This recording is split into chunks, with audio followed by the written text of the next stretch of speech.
제가 좋아하는 낚시터가 한 곳이 있습니다. 호주 와서 20년 동안 제가 다녔는데 웰비치라는 곳인데요. 한 번씩 고래도 자주 출몰 하고 또 고기도 잘 잡혀요.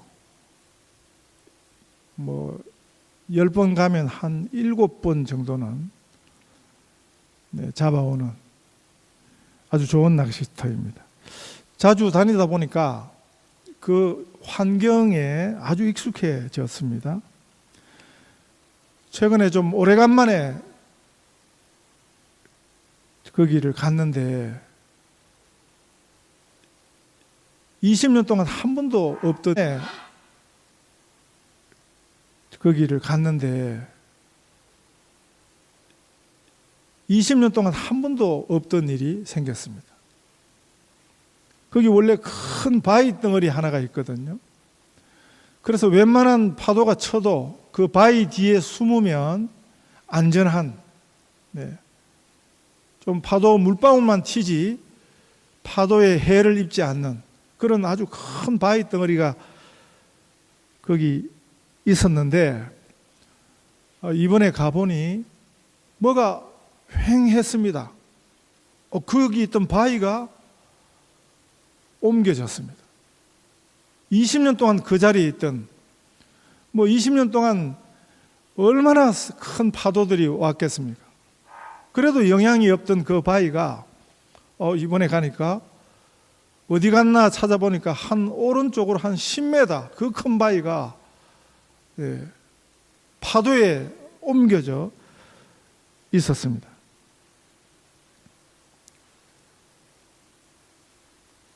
성경 말씀에 시편 18편 2절에 보면 여호와는 나의 반석이시요 나의 요새시요 나를 건지시는 이시요 나의 하나님이시요 내가 그 안에 피할 나의 바위시요 나의 방패시요 나의 구원의 뿌리시요 나의 산성이시로다 하는 말씀이 있습니다. 시편 71편 3절에는 주는 내가 항상 피하여 숨을 바위가 되소서 하면서 하나님을 내가 피할 나의 바위이다. 내가 피하여 숨을 나의 바위라 이렇게 표현을 했는데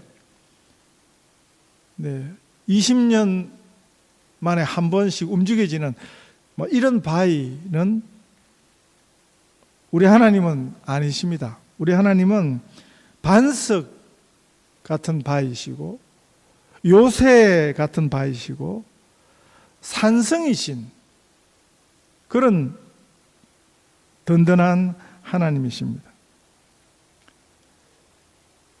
혁명이라는 것은 제가 오늘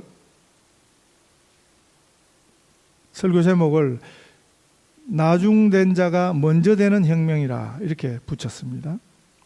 혁명이라는 말은 완전히 뒤집어지는 것입니다. 일어날 수 없는 일이 일어나는 것을 보고 혁명적 사건이라. 그 20년 동안 가만히 있던 바위가 움직여지는 아주 놀라운 가히 혁명적인 사건이죠.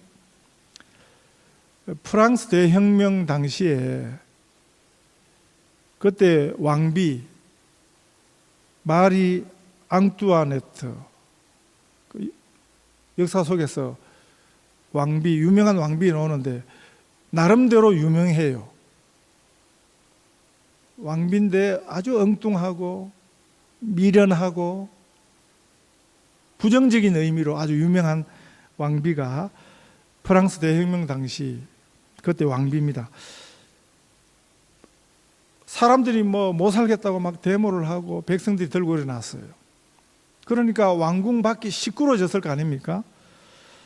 그래서 시녀를 불러다가 왜 이래 소란스러워 바깥이. 그러니까 시녀가 혁명이 일어났어요. 그러니까 혁명이 뭐야? 그때 시녀가 혁명이라는 것은 왕후님, 왕비님, 혁명이라는 것은 왕비 당신이 시녀가 되고 제가 왕후가 되는 것입니다. 이렇게 말을 했습니다. 혁명이 무엇인가에 대한 아주 선명한 아주 좋은 설명이죠. 혁명이라는 것은 완전히 뒤집히는 사건입니다. 그런 일입니다. 그 혁명 전과 후가 완전히 다른 세상, 그게 혁명입니다. 그런 의미에서 우리의 신앙생활도 우리의 믿음 생활도 혁명적 사건입니다. 내 삶에 일어난 혁명입니다. 예수 믿기 전과 그 후가 완전히 다른 현대의 혁명 사건, 혁명적 시점이 뭐냐? 인터넷이 있기 전과 인터넷이 있고 난 후가 너무 다르다는 거죠. 스마트폰이 있기 전과 있기 후가 너무 다르다는 거죠. 현대의 혁명적 사건으로 손꼽힙니다. 우리 예수님께서 천국에 대해서 말씀하셨습니다. 하나님 나라에 대해서 가르쳐 주셨습니다. 이와 같이 나중된 자가 먼저 되고 먼저 된 자가 나중된다. 순서의 혁명이죠. 천국이 바로 이렇다. 1등이 꼴찌가 되고 꼴찌가 1등이 되는 그것이 하나님의 나라다. 오늘 본문은 이런 천국의 의미에 대해서 또 한 번 보여주는 본문입니다.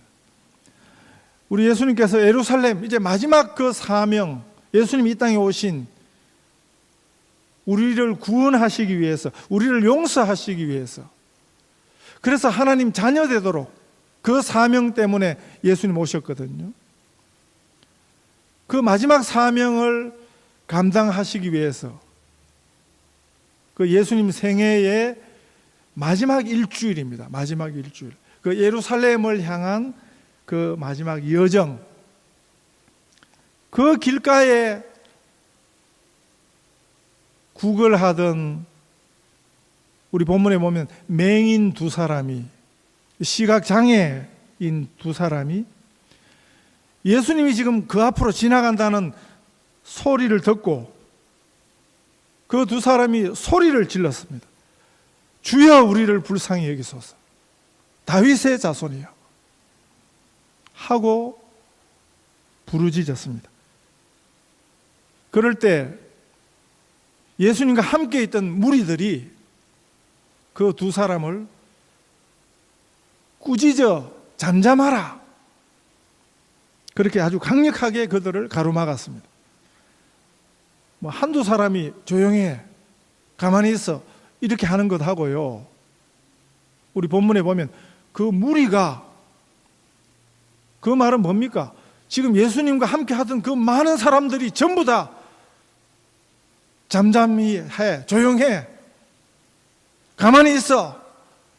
이건 뭐 굉장히 차원이 다른 거거든요. 지하철 안에서 괜한 행패를 부리고 시비를 걸던 불황자에게 그 옆에 한두 사람이 당신 왜 그래? 좀 가만히 있어. 이렇게 하면 더 날뛰어요. 그런데 그 지하철 안에 있는 모든 사람이 가만히 안 있어? 어디서 행패야? 하고 무리가 소리를 지르면 다음 역에서 찍소리 안 통고 내려요. 도망가 버려요. 이게 다르다는 것입니다. 예수님께 도움을 청하던, 그래서 예수님을 부르던 그 앞이 보이지 않던 그 시각장애자들에게 그 무리가 꾸짖어서 잠잠하라 한 것은 엄청난 압박이지요. 보통은 그러면 그 무리가 그런 회방을 놓을 때, 그런 압박을 할 때 찍소리 못하게 되는 거죠. 옆에 가만히 입 다물고 있었을 것입니다. 그런데 이 두 사람은 본문에 보면 더욱 소리 질렀다. 주여 우리를 불쌍히 여기소서. 다윗의 자손이여. 전혀 그 무리의 제지에 주눅들지 않고 그런 방해가 있을 때 더 크게 소리 질렀다. 이렇게 나와 있습니다. 두 사람이 함께, 이 동변상련이라 그러는데, 같은 처지에서 같이 함께 행동을 같이 했다는 사실은 굉장히 힘이 되었을 것입니다. 오히려 자신들을 제지하는 그 무리의 힘을 압도하는 그런 간절함이 모아졌습니다. 이런 걸 장벽이라 그러거든요. 장벽. 장벽이 무엇인가?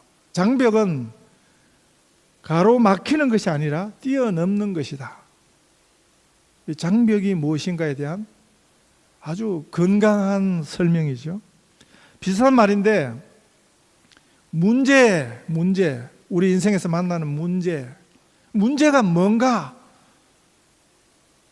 우리 각자에 대한 해석이 있어요. 내가 만나는 문제에 대한 이해, 해석이 있습니다. 그런데 문제는 풀라고 있는 것입니다. 문제 앞에 가로막혀 주저앉고 좌절하라고 있는 것이 아니고, 이런 것에 한번 져서 주저앉기 시작하면 문제가 있을 때마다 주저앉아요. 장벽이 있을 때마다 거기 가로막혀요. 그러면 이제 돌아갈 생각만 하는 거죠. 이런 장벽은 뛰어넘어야 합니다. 조용해, 잠잠히 있어. 그 무리가 그렇게 꾸짖었을 때 그들은 더 크게 주님을 불렀습니다.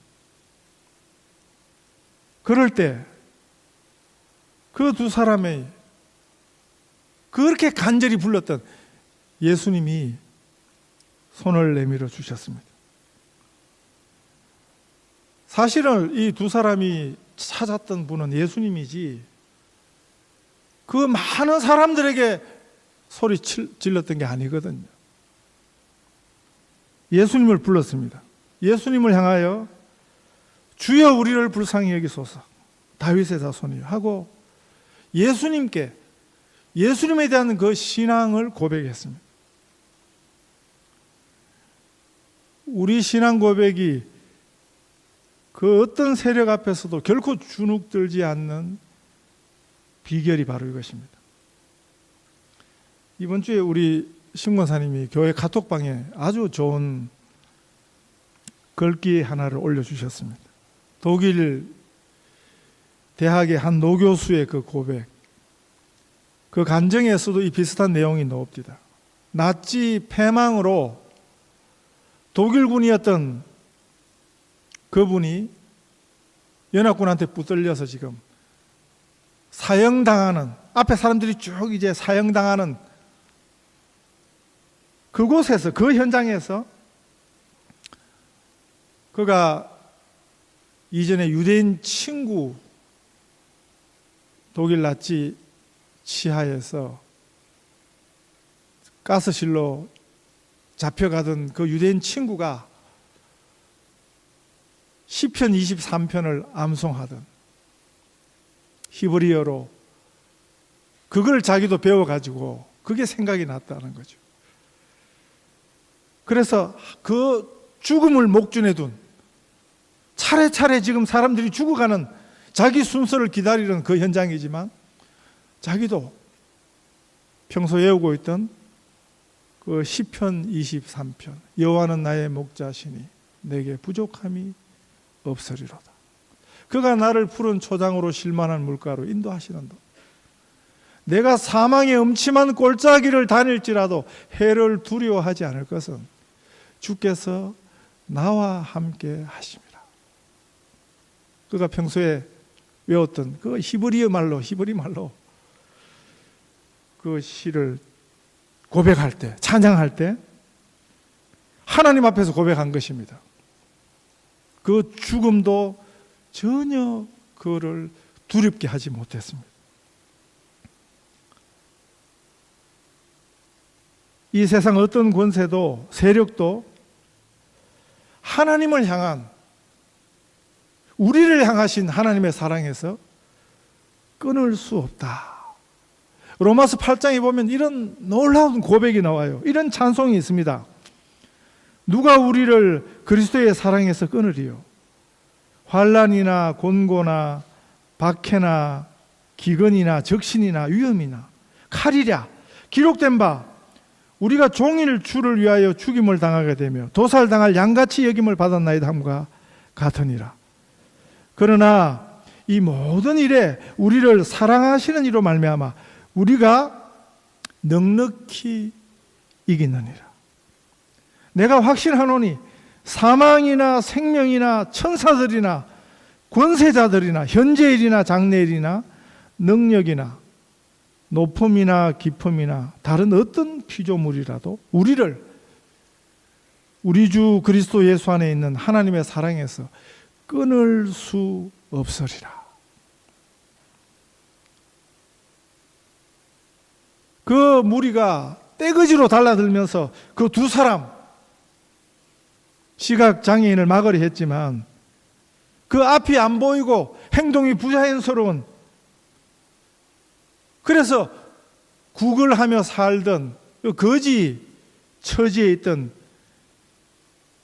그들 둘을 그 무리가 제압을 못했겠습니까? 그들은 숫자로도 그 두 사람 정도는 막을 수 있었지만 그 무리가 도무지 막을 수 없었던 그 무리가 다 달라들어도 절대 막을 수 없었던 분이 예수님이십니다. 예수님이 먼저 그 두 사람에게 나아오셨습니다. 예수께서 머물러 서서 그들을 불러 이르시되 너희에게 무엇을 하여 주기를 원하느냐 하시며 그 무리들을 뚫고 말씀해 주셨습니다. 그 어떤 세력도 그 누구도 우리를 우리 주 그리스도 예수 안에 있는 하나님의 사랑에서 끊을 수 없습니다. 이 세상은 본질이 하나도 달라지지 않았습니다. 세상은 사람들을 불쌍히 여긴다는 말은 하지만 하나님이 우리를 불쌍히 여기신다 하는 것하고 달라요. 그 내용이. 세상은 동정하는 것입니다. 세상은 사실은 무시하면서 동정하는 것입니다. 그건 사랑이 아니에요. 그건 하나님의 긍휼과 전혀 다른 것입니다.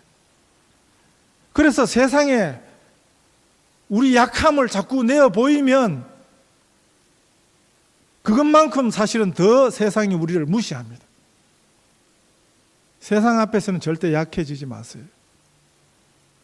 우리가 하나님 앞에 와서 우리의 허물과 우리의 약함을 다 내어놓으면 하나님 우리를 긍휼히 여기십니다. 하나님 우리를 사랑해 주십니다. 하나님 우리를 불쌍히 여기시고 하나님의 은혜를 우리에게 허락하십니다. 그러나 세상은 그렇지 않습니다. 세상에는 사람들에게도 이 세상에 대해서 우리가 우리의 약함을 자꾸 내어 보이서는 세상이 우리를 집어삼키려 들 것입니다. 그게 이 세상의 생태예요. 그게 세상의 생리예요. 세상은 자기보다 강한 자에게는 고분고분하지만 자기보다 약한 자에게는 더 세게 나오는 것입니다. 꾸짖고 잠잠하라 그러고 제압하려 드는 것입니다. 세상의 이 생리는 사단의 그것과 똑같아요. 왜냐하면 세상 배후에 사단이 있거든요.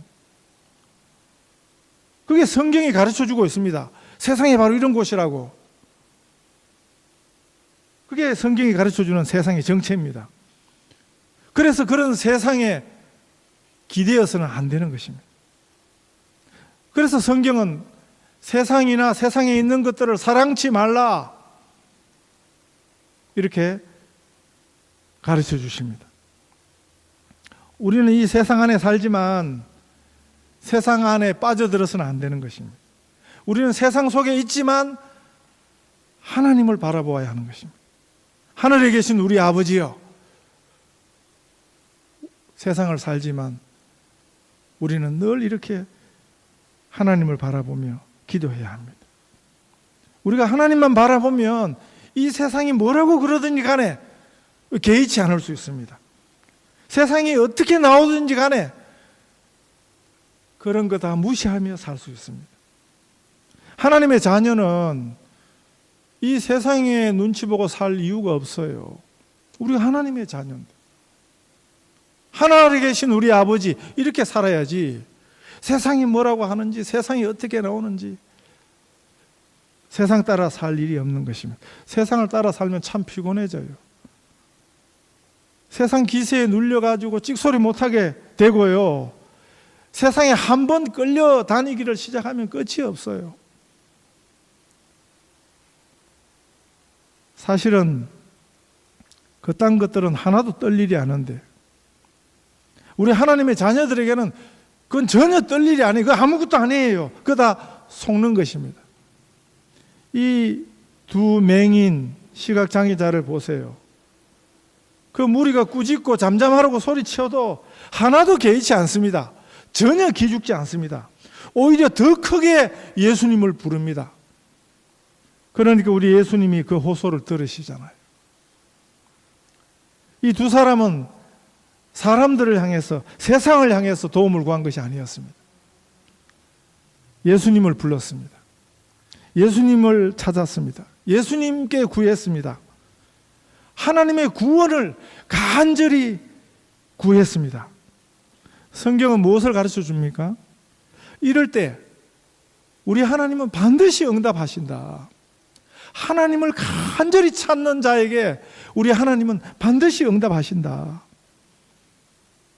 예수님은 우리가 예수님 찾기 전에 먼저 예수님이 우리를 찾으셨습니다. 예수님이 먼저 우리를 기다리고 계셨습니다. 볼지어다 내가 문 밖에 서서 기다리노니, 내가 문 밖에 서서 두드리노니 누구든지 내 음성을 듣고 문을 열면 내가 그에게로 들어가 그와 더불어 먹고 그는 나와 더불어 먹으리라. 예수님이 하신 말씀이에요. 요한계시록 3장 20절에서. 요한복음 15장에서 예수님이 이렇게 말씀하셨어요. 너희가 나를 택한 것이 아니요 내가 너희를 택하여 세웠다. 예수님이 우리를 먼저 찾으세요. 예수님이 우리에게 먼저 오셨어요. 그러기 때문에 우리가 예수님을 부를 때 예수님 반드시 응답하십니다. 이게 성경이 가르쳐주는 진짜 사실이에요. 성경이 무엇을 가르쳐주는가? 우리가 이거를 귀담아야 되는 것입니다. 성경의 말씀을 우리가 붙들어야 되는 것입니다. 세상의 소리 그거 다 거짓말이에요.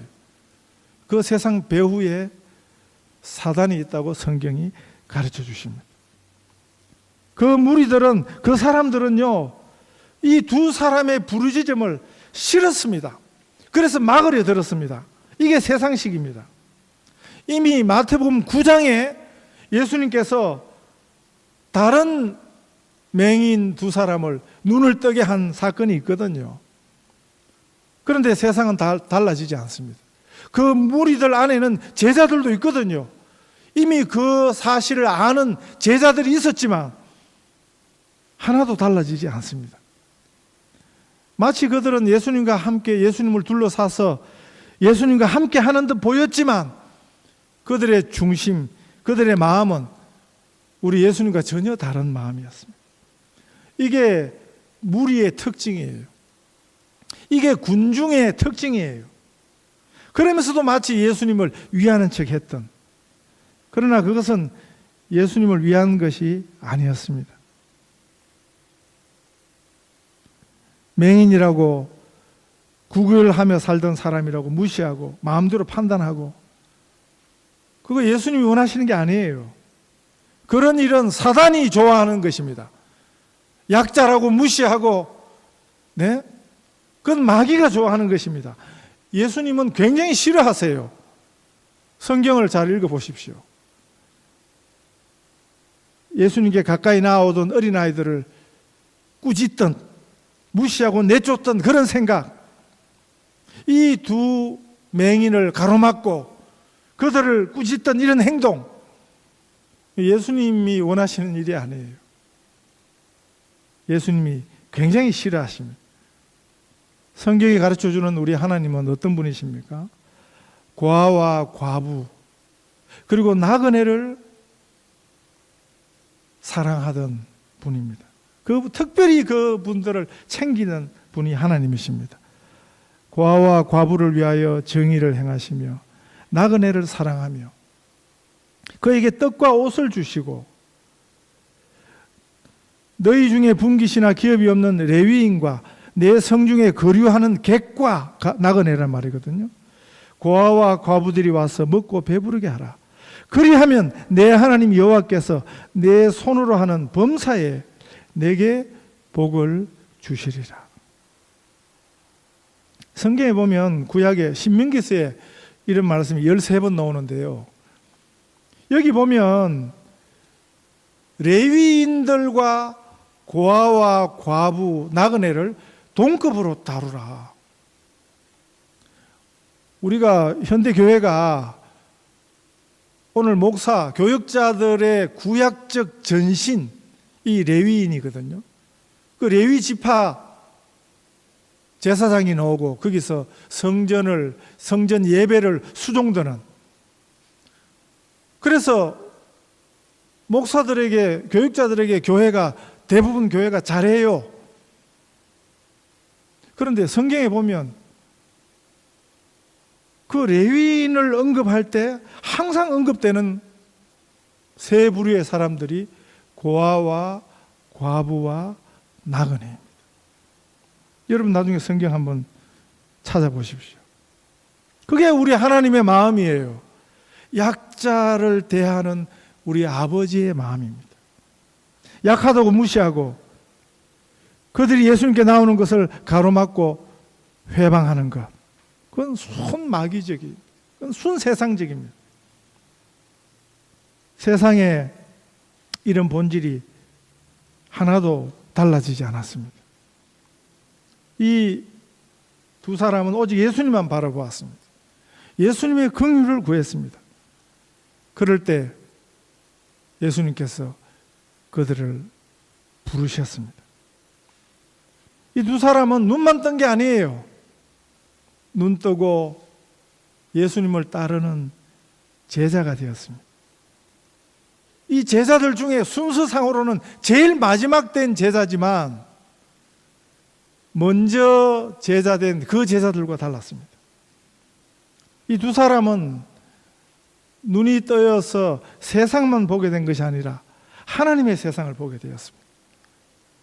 가장 나중된 자가 먼저 된 일이 일어났습니다. 주여 우리를 불쌍히 여기소서 할 때 예수님 우리를 만나 주십니다. 예수님 우리에게 오셔서 손을 잡아 주십니다. 장벽 앞에, 문제 앞에 이 주님을 붙드십시다. 그래서 주의 긍휼을 만나는 우리 성도들 다 되시기를 축복합니다.